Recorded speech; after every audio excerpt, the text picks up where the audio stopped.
On today's episode, how do you maximize your MBA? We're talking about those stories while you're in the program, obviously.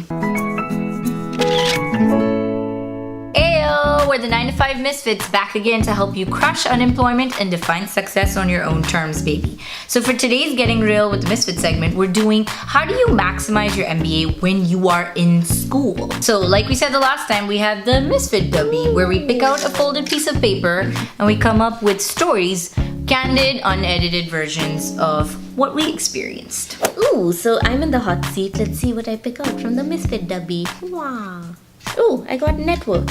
So when I was in my undergrad, I was part of all those like Indian Association and all this stuff, and I was part of all these like dance groups and everything. And so I stuck with a relatively homogenous group of people, meaning all Indian people, which I mean, it obviously had its positives, but then I also was doing myself a disservice by not actually branching out, meeting a lot of my classmates, because a lot of my friends were not in my actual program. So I just didn't feel as invested. And so even getting out of it, I didn't really build those connections. But once I went into my MBA, it was completely different because I made like this active effort to get out of my comfort zone. And everything I did was just to kind of push past those barriers. I mean, I always felt like in my undergrad, I was relatively fresh off the boat. So I never felt quite comfortable mixing with my Canadian counterparts. But now that I was going into my MBA, I was a lot more mature. I'd spent a considerable amount of time in the States where I was comfortable with myself. And so,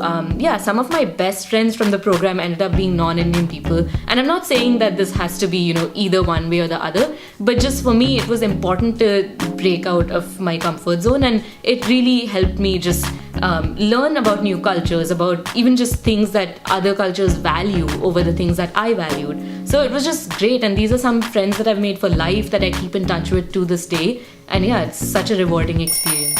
All right, my hot seat time. Thank you. So you guys again know I'm sick of this month because I haven't done my MBA and this cannot be rubbed in my face anymore. But so I might not get a chit that I can work on. Chit, I said it.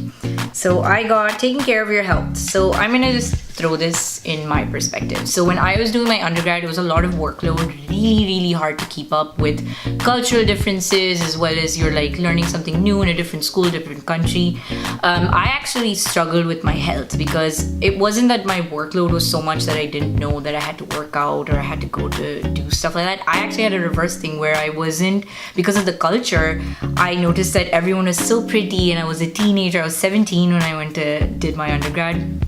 I had health issues because I didn't get in the freshman 15. Instead, I went the other way where I stopped eating because I was like, I'll save money, I'll look pretty, I'll be skinny. So I actually got anorexia and bulimia, which is really bad. If you ever go through that, please seek help. It's one of the worst things that can happen to you.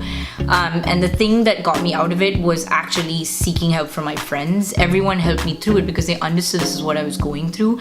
And a 17-year-old going through it is a classic example. You think you know the world, but you don't. The thing that you could do in school is to make time for your health, and that's exactly what I did once I got healthy.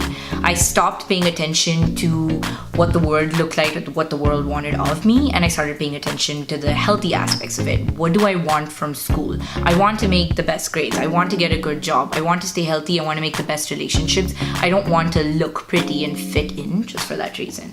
So every time you go to school, think about that. You need to make sure your health is priority, otherwise you can't make the best of it. All right, we are back from our hot seat things. I'm so sick of this month. This better be over. There's one more. I know. So yeah, I mean, I didn't have much to contribute from the MBA aspect, but I think for me it was like a health-related thing. I did go through stuff, which I think happens to people when they're going through cultural differences. Your food is different, people look different, they dress differently. And I mean, just in school, that's like a concept that's universal, right? No matter whether you're in grad school or in your undergrad, just the fact that like you're in school and you have this stressful schedule and you're surrounded by people and you're just under so much pressure.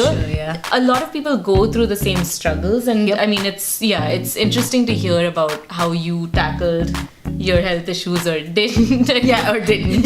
Yeah, I mean, I think I was went much the- younger too, Yeah. so I was kind of like Yeah. stupid if you want to. Yeah, no, I mean we were all like that. 'Cause, like I gave in to the freshman 15. Oh, nice. Also because I did hotel management, and so like my school was known for having, because every school usually has crappy cafeterias. Yeah. My school had an amazing amazing Of course it did. food. I wonder why you picked that school. What a mystery. Because yeah, so then it had really good food, and we had this like card that you could refill and then just like go get whatever. Right? Nice. So yeah, you best believe I was loading up on the stupidest stuff. I know, but for you, okay, so you talked about network, and I know you did this differently because I used to go to work when you were there, and Yeah. I remember that you would drag me to some of these events, and I'm like, new friends, I love this. What? We're not only Indian people. This is kind of nice. I know. And it helped develop perspective Yeah. for us too, right? Because you think you know everything, but you actually do. Yeah, actually, one of the most interesting lessons I learned was because not to generalize, and I don't want to get some hate around this, but with a lot of like my Indian friends, we're used to things being a certain way in school. Right, like you have to memorize things, or there's not a lot of like critical thinking. You're not taught to like think for yourself, or at Right. least when I was in school in India, that Oh, wasn't me something neither. that was like ingrained. And so when I came here, it took me a while. I adjusted, but then like going back to school for my MBA was a different experience, because like one of my Right. best friends from school, who was non-Indian, he would always be like, oh, it's integrity is like so important. And every time I'd ask him questions about schoolwork, he'd be like, you know the answers, think about it. And I'd be like, no, I don't want to, Dad. But like it actually started to get me to think about things in a completely different way. So thank you, Rob. Oh, yay. We love you, Rob. He's a professor now, so Yeah. that's cool. But this is our little version of Perd Hapley's Ya Heard with Perd. And that's the end of these stories. So we are going to stop talking now.